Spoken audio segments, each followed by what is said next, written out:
Senhoras e senhores, é um prazer estar presente no Congresso Internacional de Direito do Trabalho, organizado pela pela Academia Brasileira de Direito do Trabalho, sob a coordenação do ministro Douglas Alencar, para coordenar um painel significativo que tratará das questões polêmicas na fiscalização regulatória e a fiscalização portuária no Brasil, com o tema central para a abordagem dos conferencistas, que tratará a convivência entre os portos públicos e os terminais privados e as assimetrias regulatórias, trabalhistas e concorrenciais.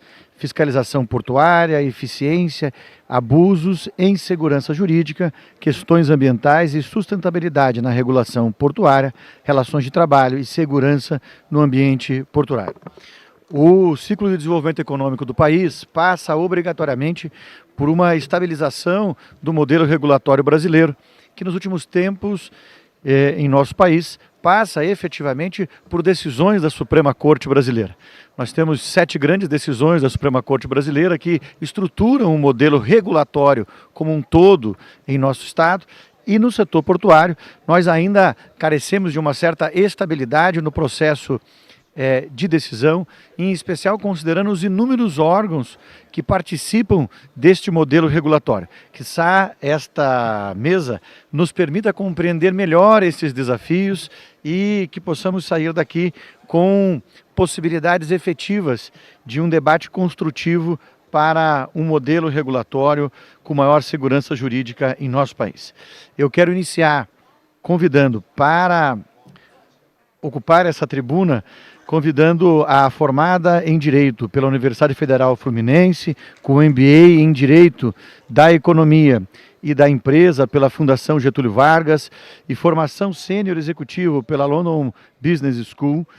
É diretora jurídica e de relações institucionais da Wilson Sons, empresa de grande porte do setor marítimo, portuário e de comércio exterior. É membro também da Comissão de Direito Marítimo da OAB no Rio de Janeiro. Preside o Conselho do Rio de Janeiro da Brasil Esporte. Integra conselhos, associações no segmento em que atua, como a Abratec, como a ABTP. Anteriormente foi advogada corporativa de empresas no setor de telecomunicações e tecnologia, com expertise na área societária, no mercado de capitais, regulatória e contratos internacionais. Quero convidar para tratar do tema ESG e o sistema portuário a doutora Roberta Carvalhal.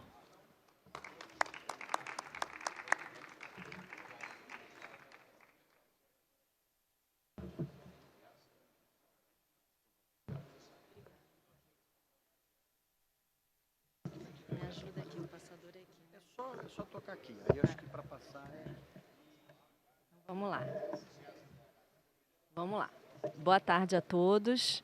Prazer estar aqui nesse importante evento no Congresso da Magistratura, na sua 4ª edição. Você consegue ver aqui daí o seu slide.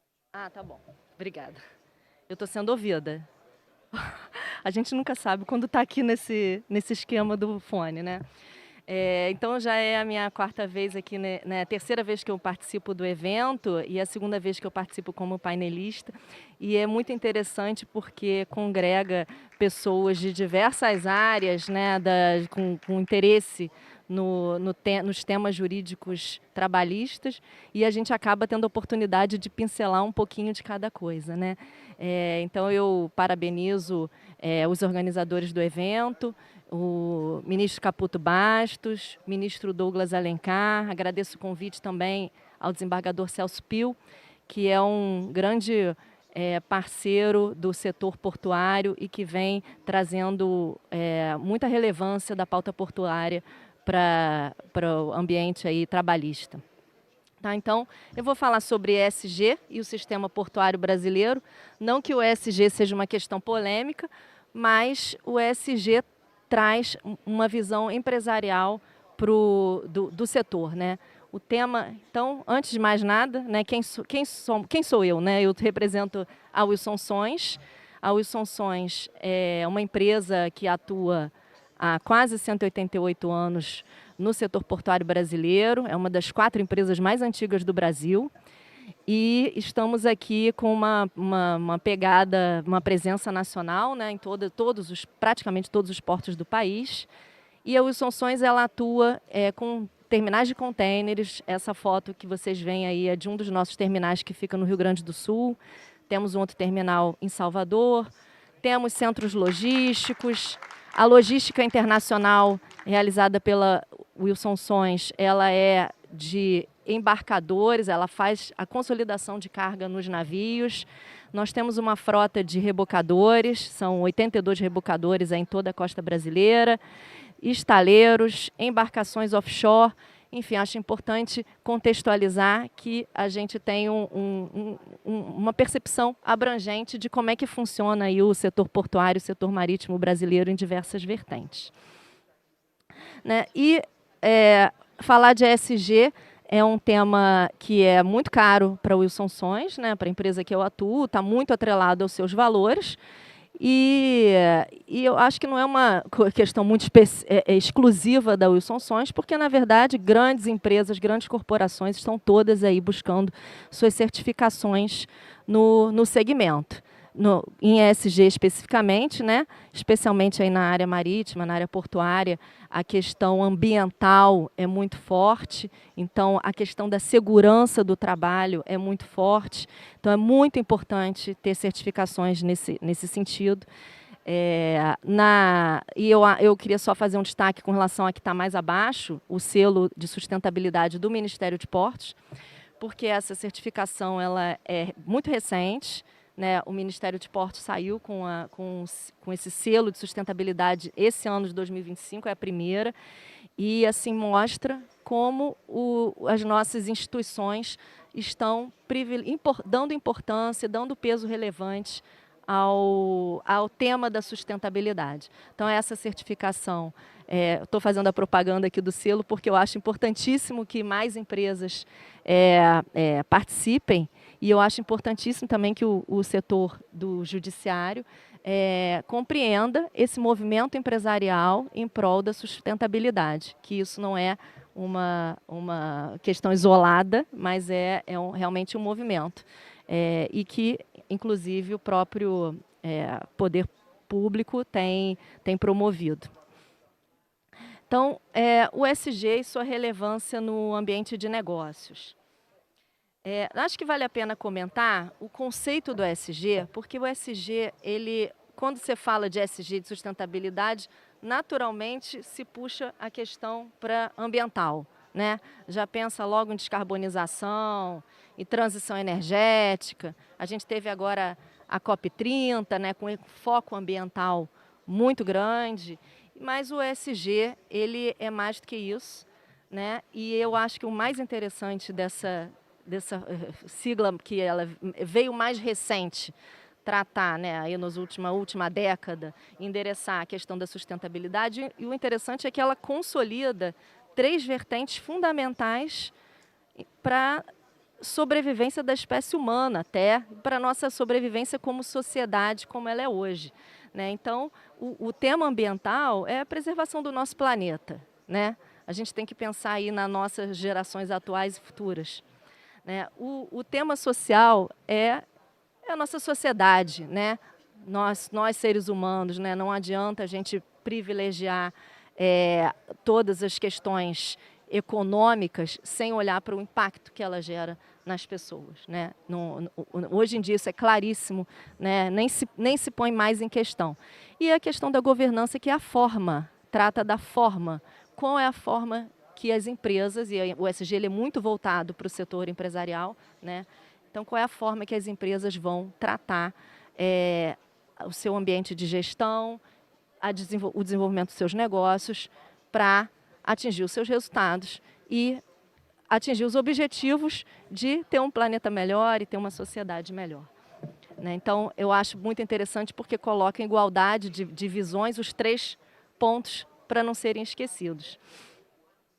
E o ESG, por que ele importa para o setor portuário? Né? Ele importa para todos, mas particularmente para o setor de portos. Os portos eles são essenciais ao comércio exterior, à logística. Né? Os portos, sem eles, a gente trava o país, né? quem não se esquece quem esquece da pandemia, né, da Covid, em que tornou-se claríssimo o papel do setor marítimo, do setor portuário, em que sem o fluxo de comércio no mundo, a gente teria um colapso, né? Então, inclusive foram aí consideradas as atividades essenciais, né? Foi uma das atividades que não parou nenhum dia, nenhuma noite durante a pandemia, né? Então, o ESG é extremamente importante pela sua essencialidade dos portos, né? E os impactos socioambientais gerados, né? Aqui a gente está vendo uma fotografia de 3 portainers, uma fotografia do Tecon Salvador, 3 guindastes de grande porte. Não, Tecon Rio, Tecon Salvador. Imagina a construção de guindastes desse tamanho, a indústria que constrói, o transporte desses guindastes até o porto, a operação desses guindastes no porto, o impacto de fazer uma obra de infraestrutura dessa magnitude para suportar esses equipamentos, o impacto social gerado para os trabalhadores que estão ali operando esses equipamentos, as suas famílias, a comunidade no entorno. Então, assim, é uma unidade de negócios que, por si só, ela vai multiplicando os seus impactos socioambientais e eles precisam ser bem endereçados, né? A questão da ESG também, ela traz um cuidado de transparência e boa governança, e ele é fundamental para a competitividade do país. Não estou falando aqui de competitividade da empresa, mas um país, para ser competitivo, ele precisa endereçar a questão da sustentabilidade. Bom, eu vou fazer uma parte para a questão da governança, porque ESG é enorme, não dá para falar de tudo, e eu acho que a governança acaba sendo um tema um pouquinho esquecido, embora aqui nesse evento tenha se falado muito de gestão portuária, de governança portuária, de forma en passant, talvez um pouco menos do que o enfoque que eu estou dando aqui, mas eu acho importante que a cabeça de governança ela esteja aí constando nas reflexões que envolvem o setor portuário. Tá? Porque governança, na verdade, simplesmente é a engrenagem, é a forma como a gente faz funcionar um sistema. No caso de uma governança corporativa, qual é a forma de funcionamento de uma empresa, né, de uma entidade, de uma organização, inclusive a governança de um sistema pode ser até global, né? Então, na nossa visão, aqui na minha visão particular, a governança ela é um alicerce. A gente tem muita dificuldade de sair do outro lado, de evoluir enquanto setor portuário ou qualquer sistema, se a gente não tiver uma governança fluida. É a engrenagem funcionando. Se a engrenagem para, se tem uma trava, se tem um conflito, se tem uma ruptura, se tem um parafuso que solta, a gente não evolui. Então, a governança ela tem esse papel fundamental, ele não pode ficar de lado nas discussões de evolução do sistema portuário, inclusive um sistema especificamente conflituoso, com N problemas, e eu tenho certeza que a governança ali, ela ajudaria a minimizar esses problemas. Então, eu trago aqui um pouco o conceito da OCDE. O Brasil está aí na batalha, né, trabalhando para ser membro, né, já é participante da OCDE, mas ele gostaria de ser, né, membro, e a OCDE é um organismo internacional fundamental como formador de políticas públicas globais, né? E é importante para a gente ter o olhar do que diz a OCDE, porque o financiamento internacional, os grandes fundos, os grandes financiadores, os bancos mundiais, eles privilegiam investir em empresas, em países que tenham uma aderência às regras da OCDE. Então, o que a OCDE diz com relação à governança pública aqui, né? Tem N questões, né, que é a importância de ter mandatos e objetivos públicos claros, coisa que já fazendo um link com o setor portuário, a gente tem bastante dificuldade de entender qual é o mandato do poder concedente, claramente, qual é o mandato da Companhia Docas, Autoridade Portuária, claramente, qual é exatamente o mandato da ANTAQ, qual é exatamente onde estão as bolas divididas. A gente tem muita dificuldade de entender a clareza de papéis.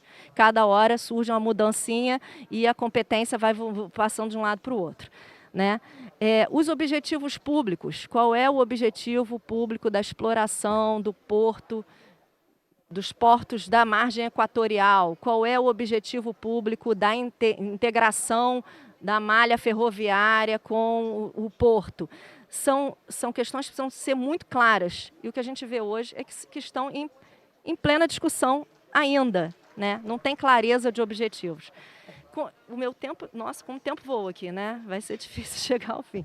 Conselhos profissionais independentes é muito importante, e a gente tem uma questão aí de efeitos políticos e de mudanças políticas que impactam em toda a estrutura da cadeia de gestão dos nossos portos, né? Então isso atrapalha muito a evolução do setor como um todo, né? Separação entre propriedade e regulação, a importância da prestação de contas de forma transparente, entender como e onde estão sendo aportados os recursos dos nossos sistemas portuários locais, o brasileiro, de uma forma geral.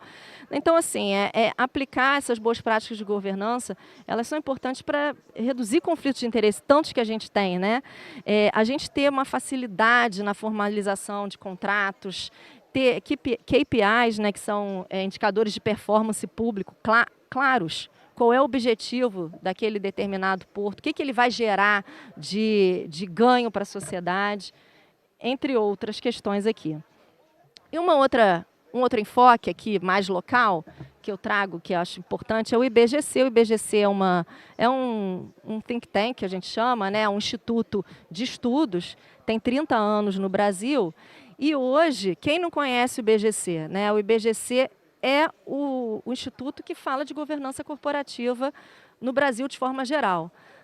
A gente vê até tanta gente aí que trabalha em conselhos de associações, conselhos de empresa, com formação no IBGC.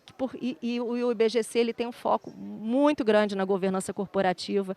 E ele coloca 4 princípios que são extremamente importantes, e são princípios assim, quem trabalha na área de governança sabe de cor que são esses 4. É uma regra do negócio. É transparência, e aí aqui é um olhar muito mais para as empresas, tá? É a transparência dos seus números, das informações que você dá para o mercado. Equidade, no caso das empresas, tem muito a ver com tratar seus acionistas de forma igual, majoritários ou minoritários. Aí, fazendo um paralelo aqui para portos, tem muito a ver com simetria de tratamento. A gente tem um grande problema de assimetria, que as regras não são iguais, então é difícil você estabelecer um tratamento equilibrado. A prestação de contas, o accountability, foi até falado ontem na palestra magna do economista do INSPER, ela tem a ver com o seguinte: ter responsabilidade pelos seus atos. Ou seja, a gente tem um problema, vamos pegar um exemplo das autoridades portuárias. A autoridade portuária, eu teve um painel mais cedo das autoridades que comenta um pouco, ouvi um pouco esse comentário. Ele precisa ter a sua competência clara e a sua responsabilidade clara e ser confiado no seu papel para tomar as suas decisões, ter o seu poder de decisão estabelecido. E o que acontece hoje é o quê? Ele não tem a caneta ou accountability para tomar a sua decisão. E aí, o operador que está no porto, ele faz um pleito, ou ele está discutindo uma questão local, pontual, da autoridade portuária, ela tem que subir a consulta, porque ela não tem accountability, ela não tem o poder de decidir uma questão que é da sua própria esfera. E a gente vê esse problema de prestação de contas e disse até que afeta demais a burocracia do Brasil. Especialmente no setor portuário, a gente vê isso no nosso dia a dia, né? Um problema de o tema que está em discussão, ele sai da ANTAC, vai para a Secretaria de Portos, sai da Secretaria de Portos, volta para a ANTAC, vai da ANTAC para a Companhia Docas, e assim fica essa coisa, e o particular, que muitas vezes está precisando fazer um investimento, fica rodando de galho em galho, vamos dizer assim, né? Eu vou me encaminhar para o fim, porque o meu tempo já esgotou, mas essa aqui é a organização do sistema portuário brasileiro, de forma bastante simplificada. Eu só quero chamar a atenção do controle do lado ali, onde está o TCU e o CGU, que é o controle externo, que são mais dois atores que entram com muita força com essa falta de clareza de seus papéis e responsabilidades e competência nesse contexto todo. Muito do que se trata no âmbito do poder concedente, que é o Ministério de Portos, ou que se trata no âmbito da ANTAC, fica em suspenso, esperando um posicionamento do TCU. Ou um conflito que é uma questão de fiscalização, uma questão eminentemente regulatória, porque há uma divergência entre players do mesmo setor.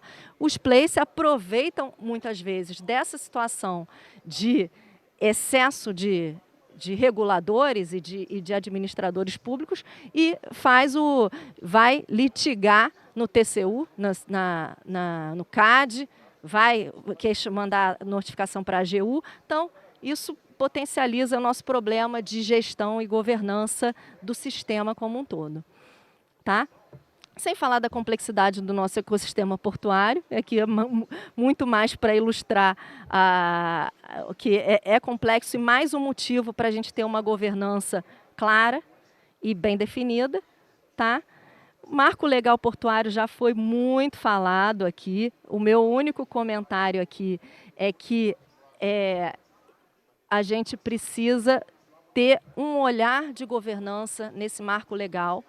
A gente já passou pela Comissão de Portos, acho que fez uma comissão de juristas, né, que tratou desse trabalho e que fez com muito cuidado, pensou na definição de competências e tudo mais. Agora o PL está na Câmara, né, em audiências públicas. O ponto aqui é que os temas e os princípios de governança sejam utilizados como pano de fundo para a gente fazer uma melhoria no nosso segmento portuário. Caso contrário, a gente vai ter uma lei que trata de questões uma ou outra pontuais, vai endereçar alguns conflitos, mas a gente não vai ter a fluidez sistêmica que a gente precisa como um todo. Então, eu quero agradecer a atenção de todos aqui. A priorização do ESG é muito importante, porque não só as empresas já não tratam o ESG como uma questão pontual, já é algo que está no dia a dia de grandes empresas e é fundamental mesmo, porque hoje em dia, seus clientes te exigem que você tenha todas aquelas certificações que eu mostrei, que os financiadores exigem que você tenha preocupação com o seu impacto ambiental e social, e isso é importante para a nossa sobrevivência aí como sociedade de uma forma geral, né? Então, a governança ela traz esse papel aí importante para trazer a estabilidade do nosso setor. Então, obrigada a todos. Encerro por aqui.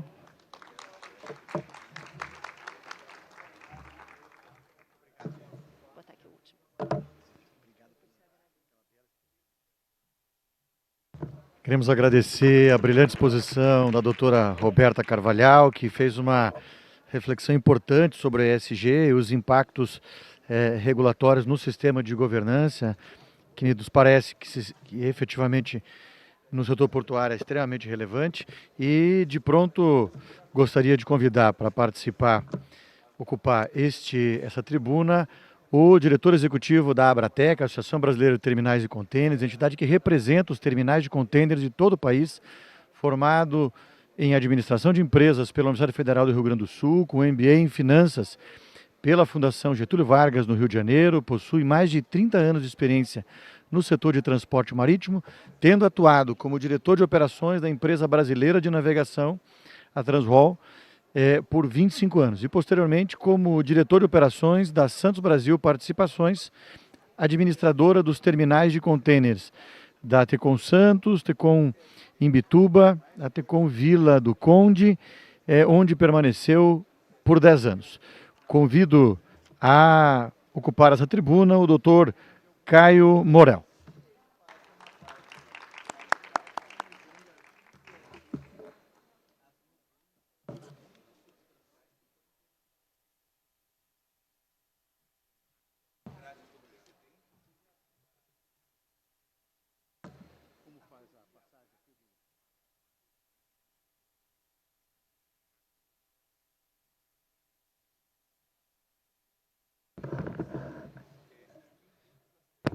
Boa tarde a todos. Faço aqui os agradecimentos de praxe, ministro Caputo Bastos, ministro Douglas Alencar, ministro Celso Pio, sempre aqui com a gente.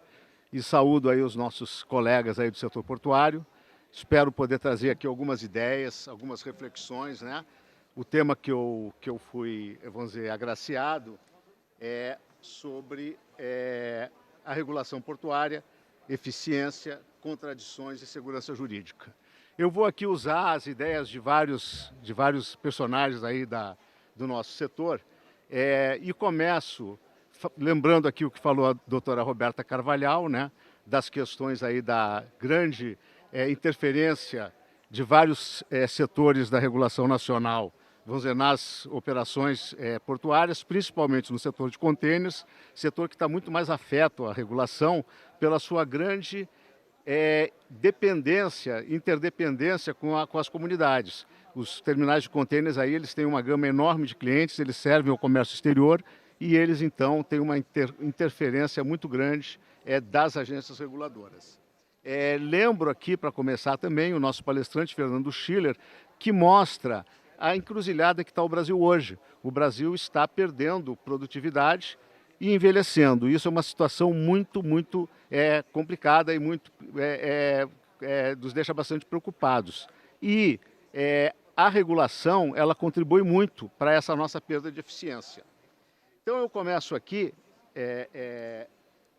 trazendo um comentário do vice-presidente de Serviços Públicos da Falcone. A Falcone é uma empresa de consultoria voltada para a otimização empresarial. E eles são os grandes, vamos dizer, parceiros da Ambev, do crescimento da Ambev, eles fizeram um trabalho muito grande lá, e eles dizem que o Brasil construiu um sistema complexo de regras e procedimentos frequentemente percebido como excessivo, prejudicando a população e as empresas. Então a nossa teia de regras ela é muito grande. E também que esse sistema afeta a competitividade econômica, dificulta a criação de negócios. E eu acho que no setor portuário isso está sendo bastante patente e a gente está sentindo muito isso. Os principais impactos da regulação. Você tem impacto econômico, regulação excessiva prejudica a competitividade das empresas e aumenta os custos operacionais e pode desestimular investimentos. E também ineficiência. Regulação brasileira é criticada por procedimentos muito mal desenhados, redundantes e com excesso de exigências. Eu trago aqui, agora, um olhar, né, da regulação que ela está evoluindo no mundo inteiro e parece que a gente está ficando um pouco para trás. Então, a economista Lina Khan, ela foi chefe da FCC lá dos Estados Unidos e ela fez um artigo na revista de Yale sobre o Amazon Antitrust Paradox. A Amazon é uma empresa que está crescendo muito e ela acha que está ficando muito poderosa e tirando muitos concorrentes vamos dizer, do setor. Só que ela é uma empresa que o americano adora. Todo mundo adora a Amazon e seria um impacto muito grande fazer qualquer interferência na operação da Amazon. Então ela traz aqui esse paradoxo. O que ela fala? A regulação, quando ela começou, ela tinha um olhar de que as empresas muito grandes elas iam abusar do preço e que o mercado era muito melhor servido por uma gama enorme de empresas pequenas. E isso está sendo revertido por um pensamento de que as empresas muito grandes, elas refletem a eficiência do mercado. Empresas grandes, elas têm economia de escala e elas projetam preços muito mais atrativos para o consumidor. Então, não existe por que você focar a regulação em cima das grandes empresas, porque elas são benéficas e elas trazem grande redução de preço e melhoria para os consumidores, que é disso que trata o fim da atividade da regulação. Nesse paradoxo da Amazon, ela que estava na FCC, que é o Federal Trade Commission, ela acabou optando a não tomar nenhuma medida com relação ao crescimento e à grandeza da Amazon, que cada dia cresce mais, apesar de algumas práticas que ela julgava que não seriam as mais eficientes. No setor marítimo e portuário, esse conceito está totalmente aplicado. Por quê? Porque as grandes empresas de navegação estão crescendo cada vez mais ao olhar benéfico das agências antitrust. Então nós começamos lá em 1988 com 30 operadores globais e nenhum consórcio, para hoje, em 2024, nós temos 11 operadores globais e apenas 3 consórcios. E todos esses operadores, eles contam com imunidade antitrust para continuar fazendo acordos e continuar fazendo, vamos dizer, as suas operações cada vez maiores, encomendando cada vez mais navios que vão significar maior poder de mercado, mas menores preços aí para a comunidade que faz a utilização desses serviços. E mostrando que o mercado realmente está funcionando, para 2026 vai ter uma nova alteração nesses 3 operadores. E nós não vamos ir para 2, nós vamos para 4. Porque as forças de mercado mostraram que apenas 3 consórcios é muito pouco para que tenha um ambiente competitivo. Então, esse consórcio, um dos grandes consórcios foi desfeito e a partir de 2026 nós vamos ter 4 grandes blocos. E a grande drive desmembramento desses 3 blocos foi que a unidade ela existe sempre que cada bloco tenha no máximo 30%. Então é por isso que hoje nós temos 3 blocos. 30% cada bloco dá mais ou menos 90% de mercado. Ocorre que alguns que estão dentro desses blocos querem crescer mais. Então a única forma de eles crescerem mais é desfazer esses blocos, formar 4, e aí vai possibilitar o crescimento e maior competição, o que é ótimo para o mercado. Então nós temos aqui, por que o regulador ele vê isso com bons olhos? Porque o frete, que é o preço do serviço, ele continua estável. Você teve um grande pico na época da pandemia e se discutiu muito se deveria haver regulação sobre esse frete, que passou de 4 mil para 12 mil dólares. E se decidiu que não, que o assunto era muito complexo. E foi uma decisão sábia, porque os fretes voltaram, se acomodaram e estão nos mesmos níveis lá de trás, mostrando que não haveria necessidade de fazer qualquer intervenção regulatória, o que se mostrou bastante correto. Talvez uma intervenção regulatória fosse causar um distúrbio no mercado. Lembrando que esses mercados de transporte, de grandes investimentos, eles são de poucos operadores. Então, nós temos, por exemplo, no mercado aéreo, nós temos no Brasil 3 grandes empresas. E essas 3 grandes empresas, nos últimos 2 anos, entraram em Chapter 11. Pediram uma espécie de concordata lá nos Estados Unidos para rearranjar os seus pagamentos. Isso mostra que essa pequena quantidade não está enriquecendo ninguém.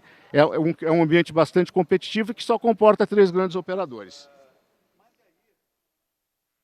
Aqui está a linha de frete, me desculpem, eu não passei a lâmina, mas aqui vocês podem ver a linha de fretes, como é que ela funciona desde 1998 até 2024, mostrando o pico da pandemia, que alertou todo mundo, e depois a acomodação para os níveis de hoje. E no Brasil, como é que nós estamos?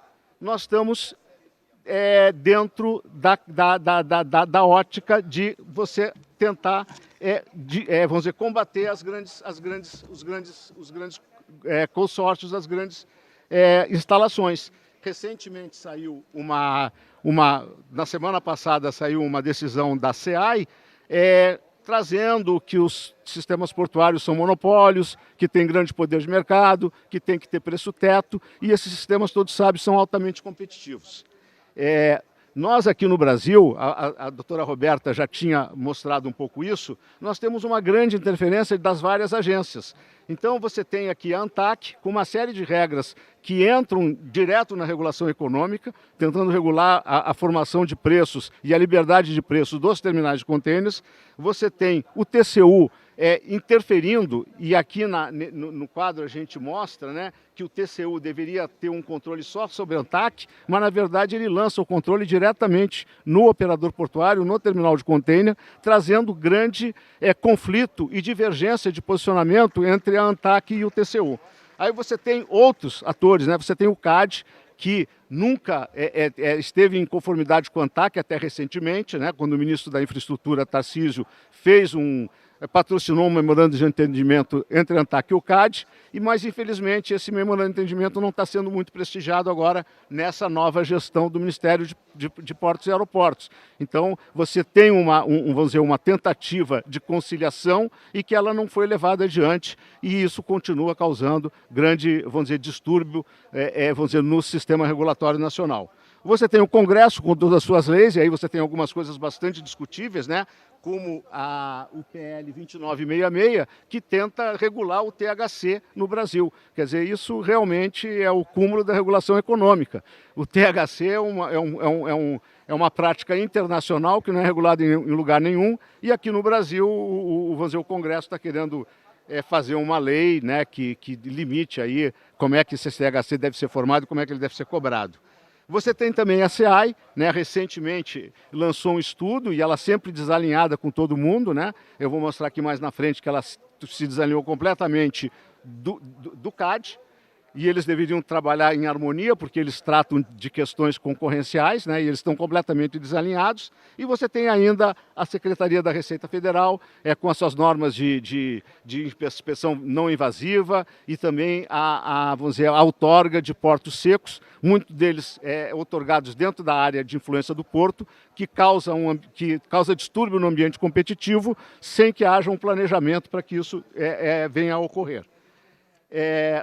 Desculpa, mas eu estou passando isso de uma maneira que não está muito correta. Então, aqui eu trago aqui os fundamentos aqui dessas diversas desalinhamentos das regras, né? Então, você tem aqui no TCU, o TCU, em 2018, ele fez o acórdão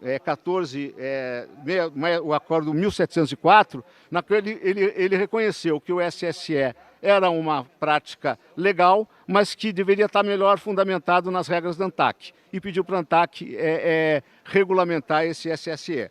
Mas já pelo acordo 1448 de 2022, ele proíbe a cobrança do SSE, dizendo que o SSE é uma prática ilegal. Então, em 4 anos, mudou completamente, vamos dizer, a ótica do TCU sobre essa questão.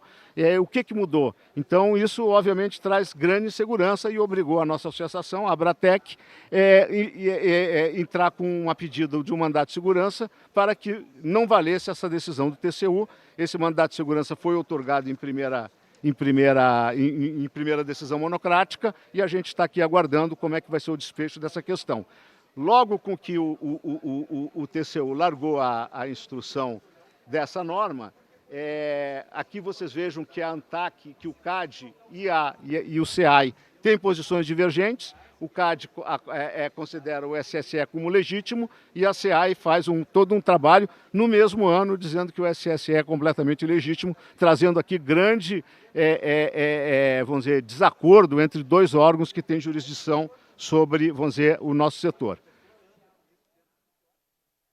Já na ANTAQ, né, o caminho da resolução 72 da ANTAQ, ela foi a resolução que veio do acordo 1704 do TCU. Foi feita uma revisão da 2389, que foi depois a revisão da 2389 ocorreu em 2019. 3 anos depois foi feita a revisão que o TCU ordenou através do acordo 1704, para em 2022 essa norma ser novamente revista, e agora novamente revista em função do mandato de segurança da Abratec. Então você veja que em 5 anos mudou 3 vezes o direcionamento sobre essa prestação de serviço, e isso obviamente mostra, vamos dizer, a grande inconsistência da nossa regulação, que muda a cada dia. e que não traz segurança para ninguém, e toda essa questão complexa vai para o judiciário, e no judiciário você tem também várias posições divergentes. Isso causa grande custo em todos os terminais de contêineres, grande custo de atenção, que você tem que estar preparando, vamos dizer, toda a sua estratégia e todo o combate a essas questões que você não concorda, e custos, vamos dizer, de legais, né? São várias ações, eu acho que no STJ hoje são mais de 30 ações sobre o SSE, e que cada terminal tem que ir lá combater para fazer valer aí o seu posicionamento. Outra norma que está em discussão é a Resolução 109. A Resolução 109 ela demorou 4 anos para ser feita. Ela foi feita em 2024, recebeu um selo do MEDIC,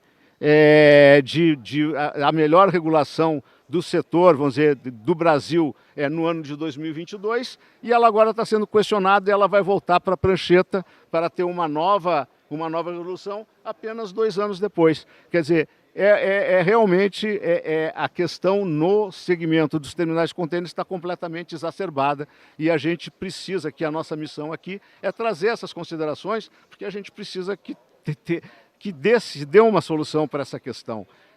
Não é possível que o setor continue nessas idas e vindas, tirando o foco de investimento e gastando tempo, energia e dinheiro, vamos dizer, em questões, né, que não são o foco do business de cada um dos terminais de contêineres brasileiros.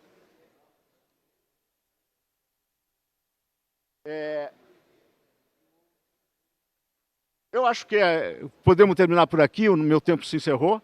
Eu me confundi aqui um pouco com os slides, eu peço aqui desculpa, mas eu espero que eu tenha podido entregar aqui a mensagem, né, e de alguma forma contribuir, né? A gente está aqui num ambiente jurídico, né, e que, vamos dizer, as ponderações que a gente faça tenham alguma reflexão aí, e que a gente possa caminhar para um ambiente melhor, onde a gente possa ter um Brasil mais produtivo, mais focado no core business e menos vamos dizer, desatendido por essas questões, essas brigas regulatórias que a doutora Roberta tão bem apontou aí, quando ela falou um pouquinho vamos dizer, de governança. Muito obrigado.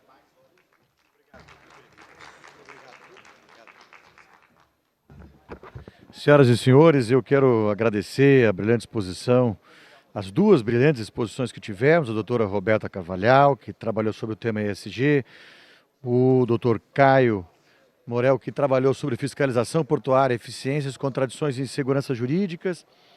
E quero, de pronto, passar ao nosso próximo tema, a regulação entre os TUPs e portos públicos sobre a ótica regulatória da legislação em vigor. Para tratar do tema, convidaremos o advogado, sócio fundador da Macedo e Winter Advogados Associados, mestre em Direito dos Negócios pela FGV de São Paulo, vice-presidente da Comissão Especial de Direito Marítimo e Portuário do Conselho Federal da OAB, gestão 21-24, membro da Comissão de Juristas para a Revisão Legal da Exploração de Portos e Instalações Portuárias, a CEPORTOS, o doutor James Winter.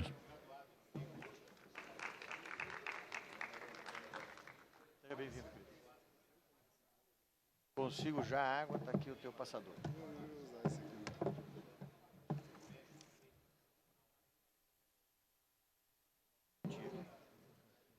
Tem aí um pouquinho. Pronto, aqui já saiu, aqui, ó. O presente de mesa aqui faz a função também de auxiliar de pauta.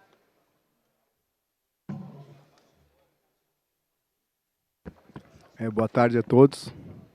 Estão me ouvindo? Primeiro quero agradecer ao ministro Douglas Alencar Rodrigues pelo convite. É a 3ª vez que estou aqui nesse evento.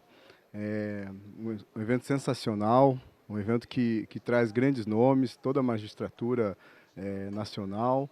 Então é uma honra para mim estar aqui.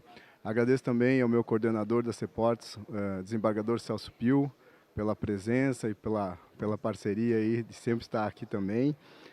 Quero agradecer ao ministro Guilherme Caputo, presidente da Academia Brasileira de Direito Marítimo e Portuário, também a quem cumprimento a todos os membros que aqui estão da academia e a todo o público. Então, sem mais delongas, eu queria dizer que estou muito à vontade por conversar e falar com o público hoje aqui, porque estou na minha terra, no Paraná. Eu nasci em União da Vitória, já bebi muita água do Rio Iguaçu, então aqui nas cataratas do Foz do Iguaçu estou em casa.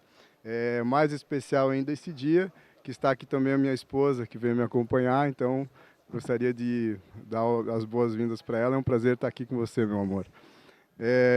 O tema principal não é o amor, mas seria bom também se tudo o tivesse. Eu vou falar sobre as questões das assimetrias regulatórias, especificamente entre os terminais de uso privado e os arrendatários. A gente sabe que a própria doutora Roberta muito bem colocou, que elas é um fato, isso é um fato, não tem como negar. É uma situação que, por óbvio, no meu simples entendimento, isso nunca vai ser superado, porém, no entanto, ela pode ser muito minimizada, né? Mas sempre colocando pelo melhor. E o que é o melhor nesse sistema da exploração? O melhor é o que os tupes fazem hoje e vem fazendo desde sempre, né? Então, se a régua tem que ser levantada, levanta para os tupes sem querer prejudicar o que já está bom. O que, em algumas discussões sofridas aí, enfrentadas aí, infelizmente a gente viu opiniões contrárias, querendo equiparar, a exemplo próprio da própria mão de obra, né, contratada do OGMO, a ser colocada também para os terminais de uso privado. Se houver um acordo paralelo entre em determinada região, não vejo problema nenhum, mas agora querer obrigar essa contratação, eu sou absolutamente contra, e é um retrocesso legal que não faz o menor sentido. Então, eu vou fazer uma breve explanação sobre as diferenças desses dois modelos de exploração, para depois chegar nas minhas sugestões de como minimizar isso, né?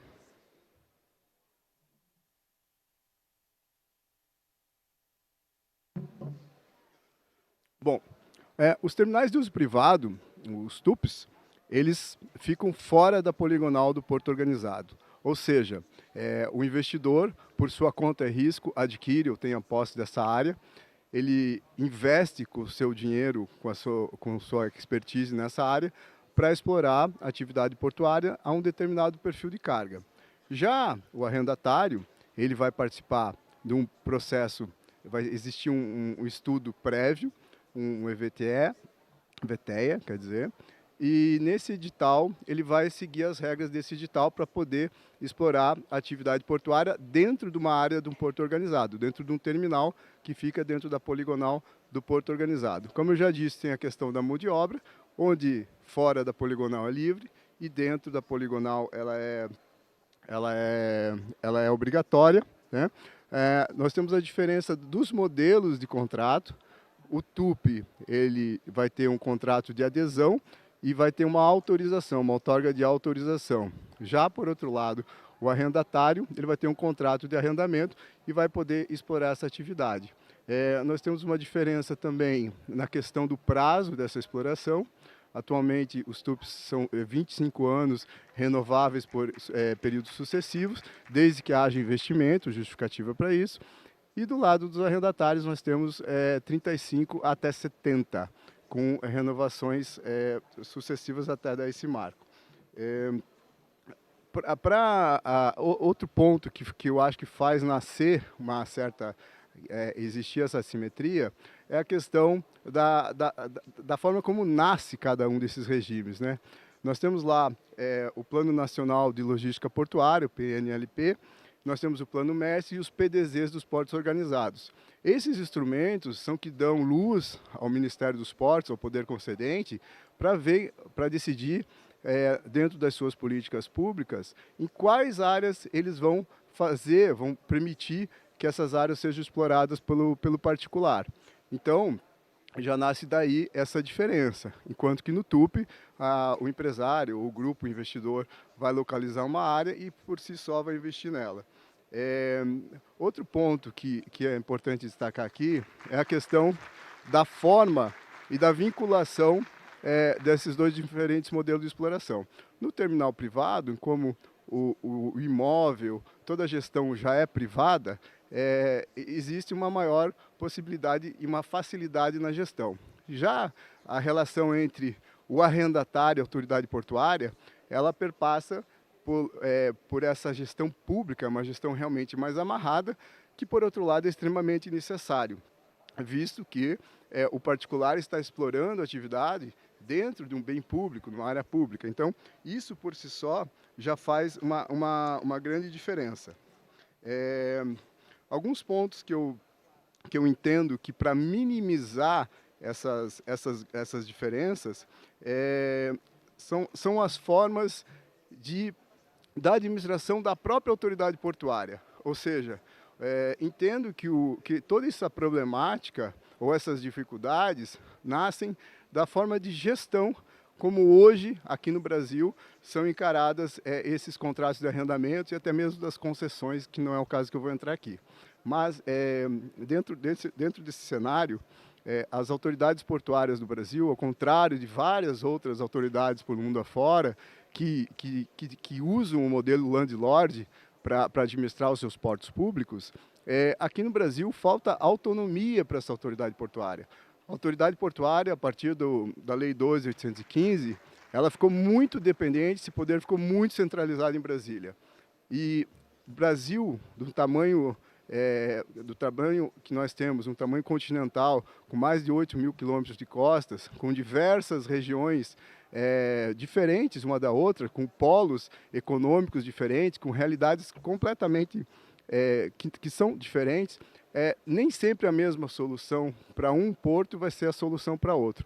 Então, é muito importante, na minha opinião, que cada autoridade portuária tenha a sua autonomia, que esse modelo seja um pouco descentralizado.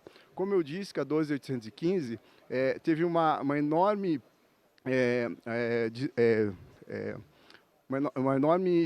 desenvolvimento por parte de terminais de uso privado e, ao mesmo tempo, se viu um recolhimento dos contratos de arrendamento nesse período. E por que isso? Porque o privado ele acaba optando por ter menos burocracia e mais segurança jurídica, que é o caso até que o Caio estava comentando aqui. Nesse sentido, quando uma autoridade portuária coloca esse leilão, coloca esse arrendamento à iniciativa privada, o empresário que lá vai estar, ele já sabe que ele vai ser vinculado a esse edital, com uma amarra muito maior. Então, esse perfil de carga, as tarifas, os preços, eles vão ter que ser seguidos conforme aquele edital, ao contrário do terminal privado, que vai ter a sua liberdade de preço porque investiu o seu próprio patrimônio ali, os seus investimentos, tem o seu cronograma. Então, esse fato já faz com que a iniciativa privada, por si só, já opte por colocar os seus investimentos nos TUPs. E isso foi comprovado, é um fato ao longo de todo esse tempo. E existem estudos, existem avaliações do próprio TCU. Em 2019, tem uma auditoria que foi solicitada pelo ministro Bruno Dantas, onde demonstra claramente esses gargalos de um lado e de outro, e colocando também algumas soluções importantes nos dois sentidos, né? Diversas constatações nesses estudos foram feitos. Eu vou passar aqui agora para as soluções que eu entendo que sejam necessárias, complementando o que eu já estava falando antes. Nós temos, todos sabem também, nós temos aí em andamento o PL 733/2025, que foi um projeto extremamente discutido pelo setor, foi buscado, e em especial para que essas assimetrias também fossem reduzidas. Eu trouxe aqui algumas provocações, algumas reflexões, no sentido, por exemplo, para benefício dos terminais de uso privado, a solução, ou as indicações colocadas nesse PL, foram do que a própria agência, como já era no passado, ela mesma fizesse todo esse processo de outorga num terminal de uso privado. Seria um processo mais célere, como era antigamente também, e isso vai ajudar bastante os terminais e a agilidade nesses processos. Nós temos os dados publicados, inclusive, nessa auditoria do TCU, que fora do Brasil, as licitações duram em média, quando elas existem, duram em média de 4 a 8 meses, enquanto aqui no Brasil passam de 36 meses um processo de licitação, desde o início até o seu final, para entregar isso a quem venceu o leilão. Então isso é muito ruim, isso causa uma insegurança muito grande do investidor e acabam que todos perdem com isso.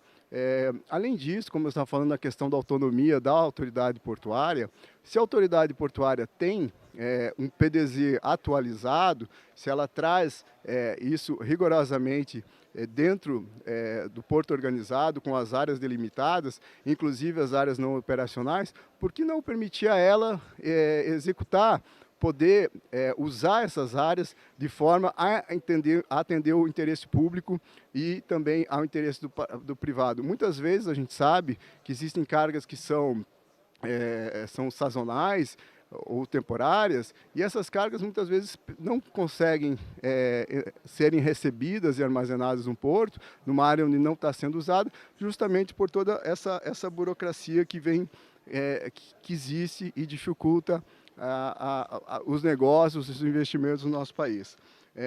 O PL 733 trouxe, entre outras, diversos artigos e colocações no sentido de melhorar esse ambiente, né? Eu vou citar um muito importante, que eu acho que é o licenciamento ambiental único.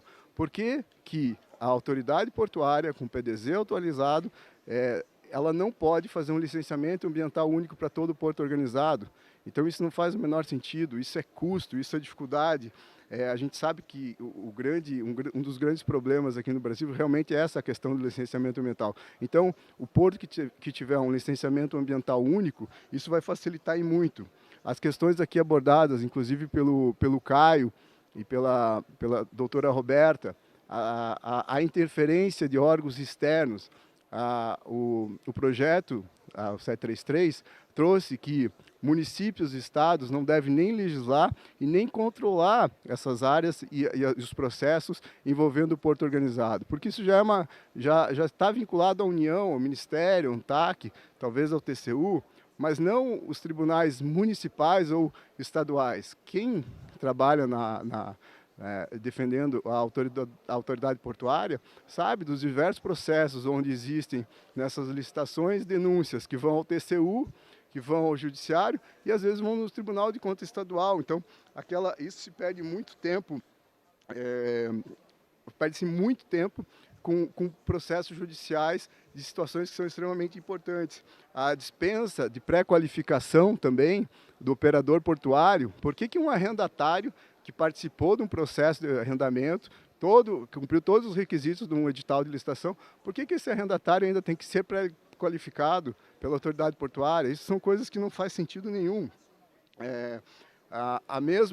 O mesmo vale nesse sentido da governança, dá poderes ao CAP de fazer uma sabatina a essas indicações, assim mesmo como também para que o CAP seja ouvido na alteração dessas poligonais de portos organizados. Isso traz sim governança, traz mais confiabilidade e estou só vendo aqui meu tempo também.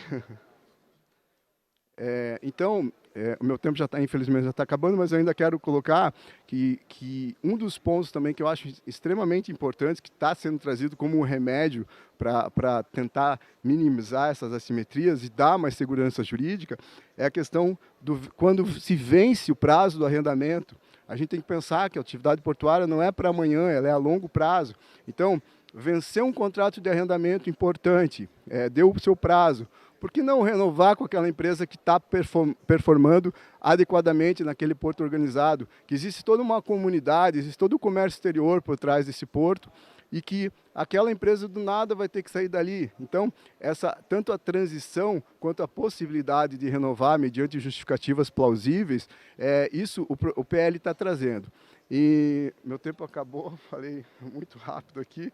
Eu queria até avançar um pouco mais, mas em resumo é isso. Então, o que eu acho é que essas assimetrias elas são naturais, porque você está tratando primeiro de um bem público e outro do bem privado, e que essas medidas legislativas e com uma autoridade portuária forte, com autonomia, com governança, como muito bem colocou aqui a Roberta, todas essas questões com mais flexibilidade desses contratos de arrendamento, um EVTEA mais simplificado, todos esses atos, esses movimentos vão lá no futuro, se assim for, eles vão dar essa redução dessas assimetrias. Então eu agradeço, eu quero fazer aqui também, antes de encerrar, quero homenagear o meu amigo Almirante Murilo, ao Caio que está aqui, ao FENOP, ao José Aquino, da FENOP também, o Gesualdo, e agradecer publicamente a todos vocês aqui por todo o empenho que vocês tiveram, a participação nos argumentos, nos projetos, nos trabalhos entregues aí a CEPORTES na ocasião. E vocês são a inspiração de muitas pessoas do setor que estão 24 horas respirando o porto, brigando pelos direitos dos usuários e fazendo com que o Brasil possa ter um pouco mais de competitividade com outros portos e com o desenvolvimento do país. Então, eu sinto-se homenageados e é uma honra estar no painel com vocês aqui também. Muito obrigado.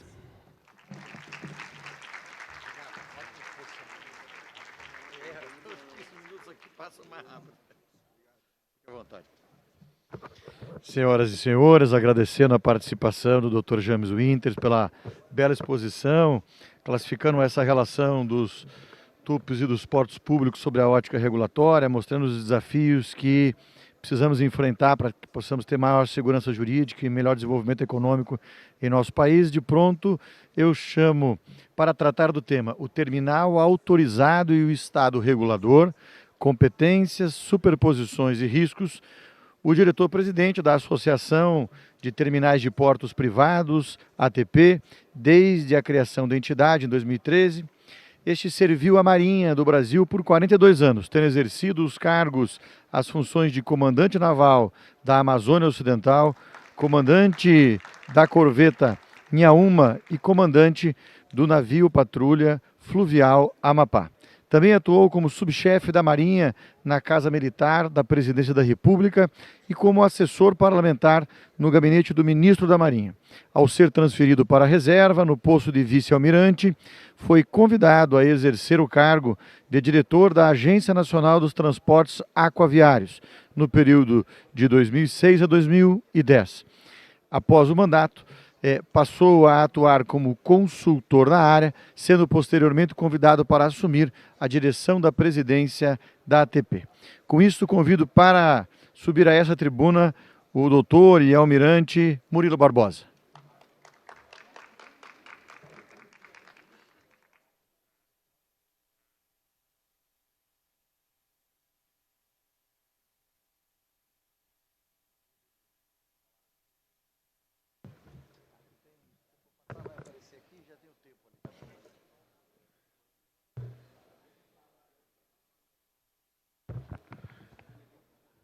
Boa tarde a todos, boa noite, né? Também queria iniciar minhas palavras agradecendo mais uma vez o honroso convite do ministro Douglas, do ministro Caputo Bastos e do desembargador Celso Pio para mais uma vez estar aqui. Sou tetra, viu, Roberto? Você é teu, que nem o Flamengo amanhã. Sou tetra hoje aqui, 4 participações já aqui. Queria também cumprimentar meus antecessores nas falas, porque eu acho que foi um painel que cada um foi por um lado e ele se complementou muito bem, principalmente o Inter nesse final, por ter participado da comissão especial. Ele fez um overview muito bom sobre o que passou por lá e o que a gente ainda pode passar sobre isso. Eu falei que vou falar sobre terminais autorizados e o Estado regulador, mas muitos dos pontos que eu vou apresentar aqui de segmentos que nos regulam também se aplica aos arrendatários. Mas, obviamente, eu foquei muito nos terminais autorizados, mas quase todos eles também se aplicam aos terminais arrendados. TUP, eu acho que aqui eu não vou rezar missa para para padre, né? Mas é uma instalação portuária explorada mediante autorização e localizada fora da área do porto organizada. Isso veio no nossa Lei 12.815, que é uma lei que eu costumo dizer que é uma lei que foi muito boa para os TUPs, mas trouxe alguns retrocessos para os terminais arrendados e para a autoridade portuária também. A representatividade dos TUPs no cenário portuário brasileiro é extremamente expressiva. Eu botei ali uns dados de movimentação até setembro e os TUPs já tinham movimentado cerca de 670 milhões de toneladas, o que corresponde mais ou menos a 65% de tudo que nós movimentamos nesse espaço de tempo nos nossos portos. Então é bastante expressiva essa representatividade dos TUPs. Uma lâmina rápida sobre a Associação de Terminais Portuários Privados, uma associação que foi criada em 2013, justamente em decorrência da promulgação da Lei 12.815. Ela hoje contém de associar 38 empresas associadas, representando 75 terminais de uso privado no Brasil. As empresas que estão dentro da ATP movimentam 60% de toda a movimentação portuária privada. Eu acabei de falar que os TUPs movimentam 65%, né? 60% são dentro da ATP, o que indica que mais de 90% de toda a carga movimentada nos terminais privados são movimentados por associados da ATP. Impacto dos órgãos na implantação e operação dos TUPs durante toda a sua existência operacional. A implantação, a entrada em operação e a contínua atividade dos terminais de uso privado dependem da interação coordenada entre diversos órgãos, cada um responsável por etapas estratégicas do processo. Não são todos, mas são talvez os mais significativos, que mais demandam a atuação dos terminais para cumprir suas exigências. ANTAQ, Secretaria Nacional de Portos, IBAMA, Receita Federal, Comportos, Marinha e Anvisa. Tem outros aí com classificações mais baixas no aspecto de regulação, mas que também demandam. E eu não estou entrando aí em órgãos estaduais que também afetam com a gente, só em órgãos federais que nós estamos tratando. Eu também não vou falar muito. O Caio falou de uma série de temas importantes que afetam também os terminais de contêineres privados, mas eu não vou entrar nessa, porque nós passaríamos aqui muito tempo falando só sobre isso.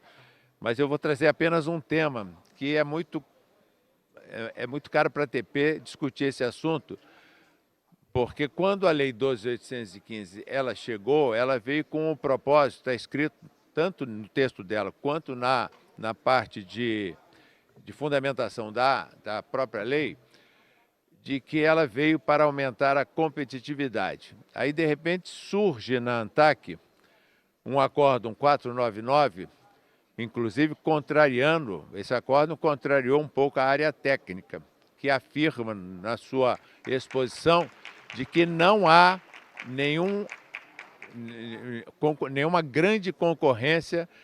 Ele não identificou na análise que fez de implantações de terminais de uso privado próximos à área de portos organizados, não identificou nenhum ferimento à concorrência entre terminais. Mas, mesmo assim, veio esse acórdão 499, que foi aprovado por unanimidade pelo colegiado, dizendo que TUPs tem que cumprir uma análise concorrencial do TUP com o terminal arrendado dentro do porto. Para mim, isso é quase que uma defesa de uma carga cativa, que foi um assunto já superado há muito tempo por todos nós.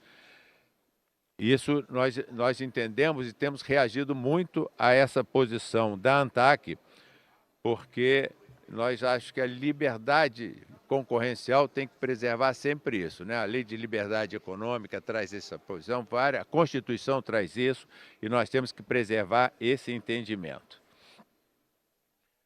O representante do poder concedente, o nosso secretário estava aí hoje pela manhã, mas eu acho que agora não está, Nós brigamos há alguns anos com a portaria 1064, que é específica para terminais de uso privado, dizendo que foi criada uma declaração de adequação à política pública para o início de um processo de uma outorga de tubos dentro da ANTAQ. Essa declaração é lá. Mas só que, não sei por que razão, antigamente ela tinha uma validade indeterminada, mas recentemente colocou-se, há uns 4, 5 anos atrás, colocou-se uma validade de 18 meses. Eu não conheço nenhuma política pública que tenha uma validade tão curta. Nem o processo da outorga dura tão pouco tempo. Então, durante o processo, você tem que validar a sua declaração de adequação à política pública.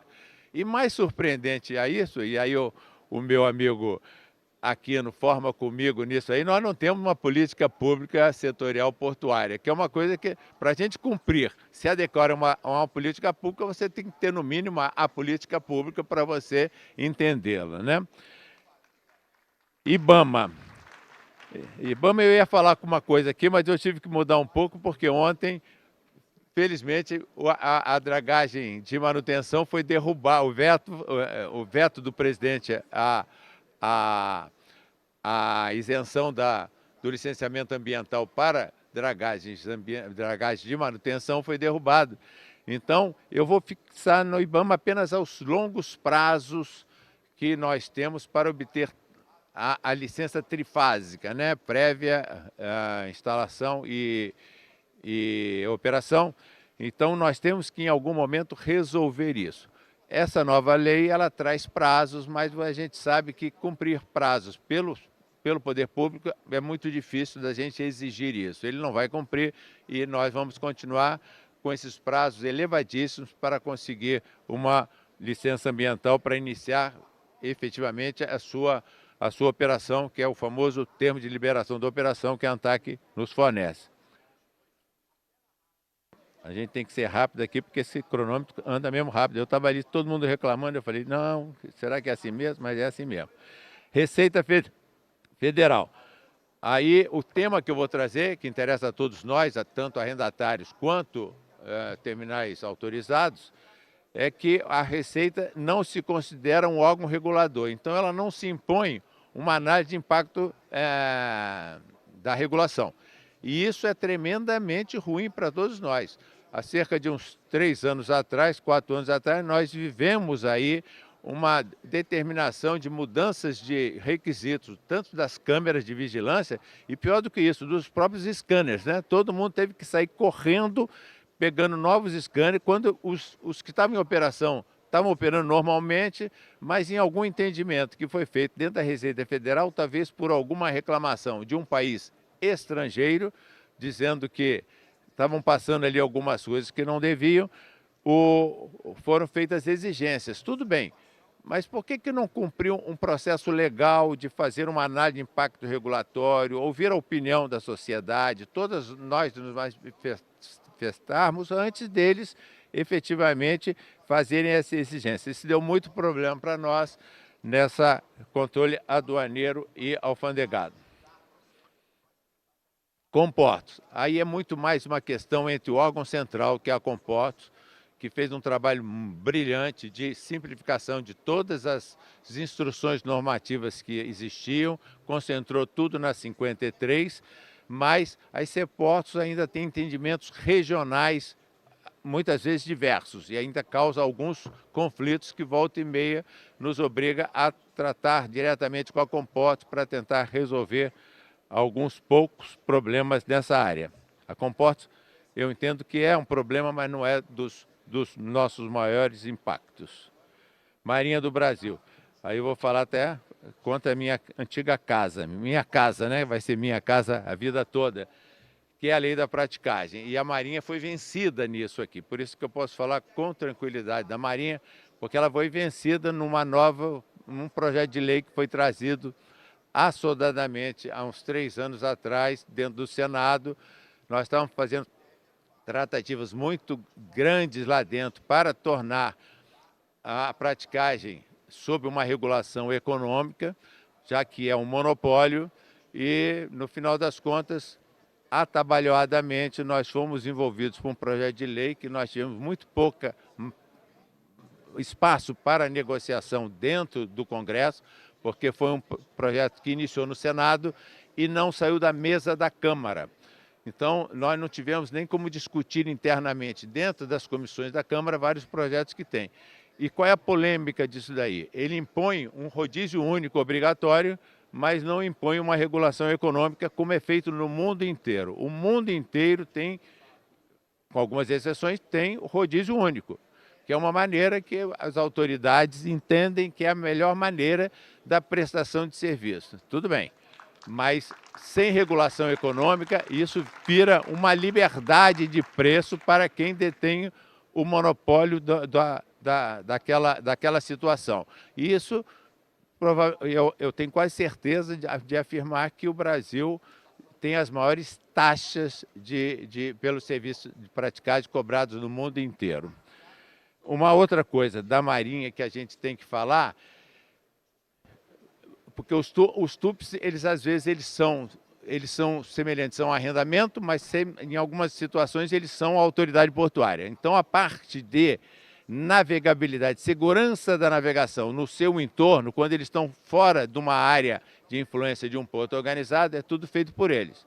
Então, quando eles querem fazer calado dinâmico e outras coisas que precisam da atuação da Marinha, a Marinha é lenta na análise de documentação, de homologação de batimetrias e outras coisas. É uma coisa que nós também temos que levar em consideração, que a Marinha tem que ser mais ágil nesses processos. Anvisa. Isso é um problema que, às vezes, o órgão regulador, ele tem uma visão maior para o porto público do que para os terminais, não levando nem em consideração a frequência de navios em terminais privados. Então, recentemente, existe uma definição de porto emissor para certificados sanitários internacionais. Isso vale para todo mundo. E, às vezes, um navio chega no seu porto com esse certificado vencido. E o IBAMA e a Anvisa é obrigada a mandar um agente para fazer isso. Como a escassez de funcionários, no IBAMA também se aplica isso, eu não falei, mas também o IBAMA está sofrendo muito de uma carência de pessoal. A Anvisa mais ainda. Então ela fez uma redução de portos emissores no Brasil que afetou basicamente TUPs.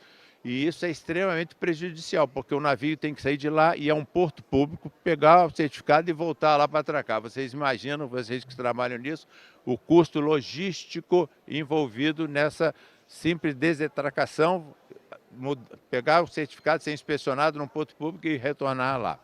Isso é um problema que a Anvisa também tem que resolver. Eu acho que eu fiquei dentro do meu tempo, né, presidente? 17 segundos ainda. Muito obrigado. Esses eram os pontos que eu queria trazer para nós aí sobre como o nosso Estado é regulador.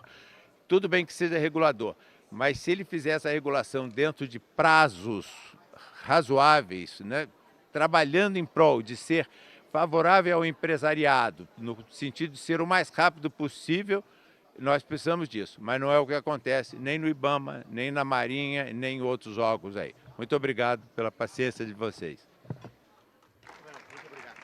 Parabéns pela exposição. O cumprimento do tema